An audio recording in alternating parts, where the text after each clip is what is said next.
मनीष नाम का लड़का जो कि पिछले 4 साल से यूपीएससी की तैयारी कर रहा था। सुबह से लेकर शाम तक सिर्फ पढ़ाई कर रहा था। दोस्त यार भाई बहन घूमना फिरना सब कुछ बंद कर दिया था। सिर्फ और सिर्फ पढ़ाई पर ध्यान देता था क्योंकि उसको ऑफिसर बनाने के लिए उसके माँ बाप ने एक बहुत बड़ा कर्जा ले रखा था और उसके दिमाग में सिर्फ और सिर्फ यही चलता था कि अगर पेपर नहीं निकाल पाया तो लोगों को क्या बोलूंगा, माँ बाप को क्या जवाब दूंगा और खुद से नजरें कैसे मिलाऊंगा। और वो जो कर्जा माँ बाप ने ले रखा था वो तो कभी पूरा ही नहीं हो पाएगा। और यही सब सोच सोच कर वो धीरे धीरे डिप्रेशन में चला जाता है। और आपको बता दूं, ऐसे ही लाखों मनीष अपनी इंडिया में यूपीएससी की तैयारी कर रहे हैं।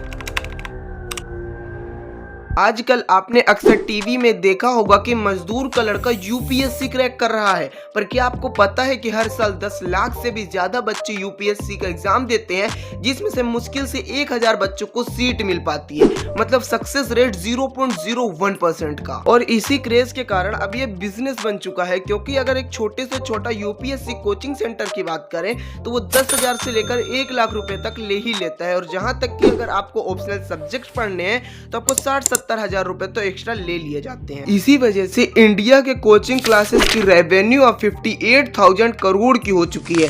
लेकिन जरा सोचिए, अगर मार्केट में इतनी ज्यादा अच्छी प्राइवेट जॉब होने के बावजूद भी लोग यूपीएससी या फिर सरकारी नौकरी के पीछे इतना ज्यादा क्यों पड़े हुए हैं? इसका सबसे बड़ा कारण है गलत टॉपर्स बताना। जैसे साल 2016-17 में टॉपर नंदिनी केआर जब यूपीएससी रैंक 1 लाई थी तो कई सारे कोचिंग इंस्टीट्यूट ने उन्हें अपनी कोचिंग का कैंडिडेट बताया था। फिर नंदिनी ने ही आगे बढ़ के कहा कि उन्होंने इनमें से कोई सी भी कोचिंग इंस्टीट्यूट से तैयारी नहीं की। इसके साथ साथ यही इंसिडेंस आनंद वर्धन और अनमोल शेर सिंह के साथ भी हुआ, जिससे कि उनके कोचिंग इंस्टीट्यूट में ज्यादा से ज्यादा बच्चे एडमिशन ले सके। और तो और ये अपने कोचिंग इंस्टीट्यूट्स में बड़े बड़े टीचर्स को हायर करते हैं साल के 1.5 से 2 करोड़ रुपए देकर, और ये नई स्ट्रेटेजी से बच्चों को मोटिवेट करते हैं, उन्हें अलग ही सपने दिखाते हैं। जैसे आप आईएएस बन गए और ऑस्ट्रेलिया में आपकी पोस्टिंग हुई, तो क्या करोगे आप आईएएस बन के? उपलब्धि का मजाक अपने लोगों के बीच में, क्योंकि मजाक तो वही उड़ाते हैं ना।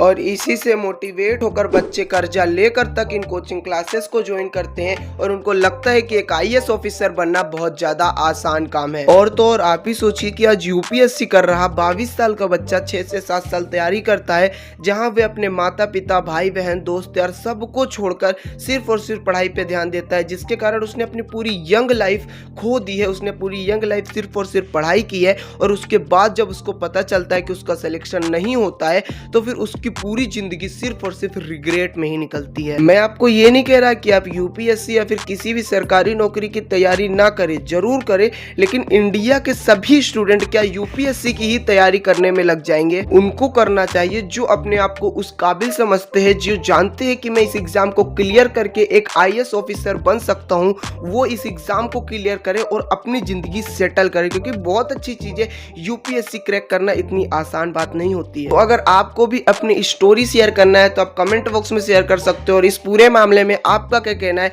आप भी कमेंट बॉक्स में बता दीजिएगा। और हमारे स्टोरी विद सत्यम चैनल को सब्सक्राइब जरूर कर लीजिएगा, क्योंकि ऐसी ही स्टोरीज हमारे चैनल पर हमेशा आती रहती है। जय हिंद, जय भारत।